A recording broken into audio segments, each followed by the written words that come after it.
అండి, ఎలా ఉన్నారు మీరందరూ? మేము బాగున్నాం. ఈరోజు మేము తాడేపల్లిగూడెం ప్రక్కన 10 కిలోమీటర్ల దూరంలో ఉన్న మిలిటరీ మాధవరంలో ఉన్నాము. ఈ ఊరికి ఒక ప్రత్యేకత ఉంది. దానికి పల్లెటూరే కానీ దేశానికి గర్వించదగ్గ గొప్ప పల్లెటూరు. ఈ ఊరిలో ఇంటికి ఒకరైనా దేశానికి సేవ చేయటానికి ఆర్మీకి వెళ్ళిన వారే. అలాగే మా తాతగారు మా నాన్నగారు కూడా ఆర్మీ సేవలు చేసి వచ్చిన వారే. ఆర్మీకి వెళ్ళడం ఇది పూర్వం నుంచి వస్తున్న ఆచారం. సంబంధించి ఇక్కడ పోలేరమ్మ గుడి ఉంది. ఈ అమ్మవారే ఇలా అనుగ్రహించారు అని చెప్తారు.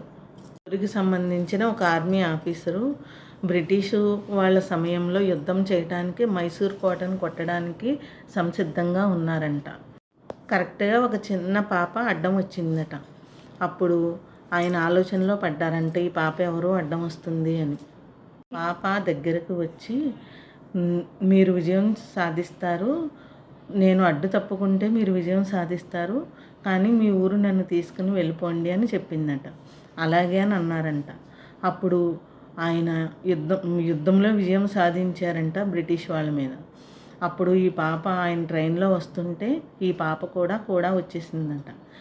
మాధవరం ఊర్లోకి రాగానే అందరికీ పొంగులు వచ్చేసి జ్వరాలు వచ్చేసి, అప్పుడు ఊర్లో గణాచారులు అందరూ ఏమైందని పరిశీలించి చూడగా ఊర్లోకి అమ్మవారు వచ్చినట్టు గ్రహించారంట. అప్పుడు అమ్మవారికి గుడి కట్టి అమ్మవారిని ప్రతిష్ఠ చేసి అమ్మవారిని ఘటంలో పెట్టారంట. అప్పటి నుంచి ఈ ఊరిలో అందరూ కూడా మిలిటరీకి ఎక్కువగా వెళ్ళే అవకాశం వచ్చిందంట. ఈవిడే అమ్మవారు పోలేరమ్మ తల్లి. ఈవిడ అనుగ్రహం మూలంగానే అందరూ కూడా దేశ సేవ చేయడానికి ఎక్కువగా వెళ్ళారంట. ఆ తర్వాత శ్రీలంకతో యుద్ధం జరిగిన టైంలో మన వాళ్ళు చాలామంది శ్రీలంకలో ఉండిపోయారంట. అప్పుడు ఊర్లో అందరూ ఈ అమ్మవారి దగ్గరికి వచ్చి, నువ్వు మా వాళ్ళని రక్షించి తీసుకురాపోతే నీ నగలన్నీ తీసి కనకవయ్యారమ్మకి వేసేస్తాము, నిన్ను కొలవము అని అన్నారంట. అప్పుడు అమ్మవారు వెంటనే వేరొకళ్ళ ఒంటి మీదకు వచ్చి, అందరూ కూడా క్షేమంగా వస్తారు, నన్ను నమ్మండి, నా నగలు తీయొద్దు అని చెప్పారంట.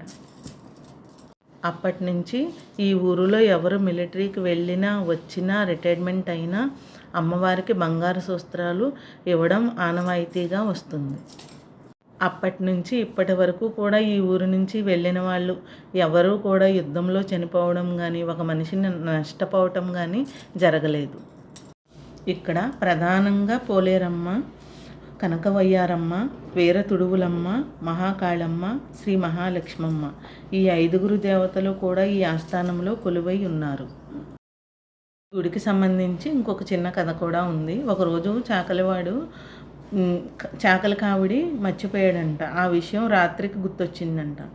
అప్పుడు వెళదామని వెళితే 5 దేవతలు కూర్చుని ఉన్నారంట. పోలేరమ్మ చూసి, నువ్వు వెనక్కి తిరిగి చూడకుండా వెళ్ళిపో అని కావిడి విసిరేసిందంట. ఇప్పుడు వెనక్కి తిరిగి చూడకుండా వెళ్ళిపోయాడట. ప్రస్తుతం ఆపరేషన్ సింధూర్లో ఉన్న మన వాళ్ళందరూ కూడా క్షేమంగా ఉండాలని నేను ఆ అమ్మవారిని ప్రార్థిస్తున్నాను.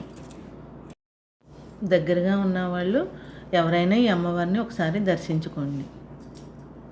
మా కంటెంట్ నచ్చితే లైక్ అండ్ సబ్స్క్రైబ్ చేసుకోండి. ఇలాంటి మరిన్ని కథల కోసం తప్పకుండా మా ఛానల్ని చూడండి. జై బోలో భారత్ మాతాకి జై. జై హింద్.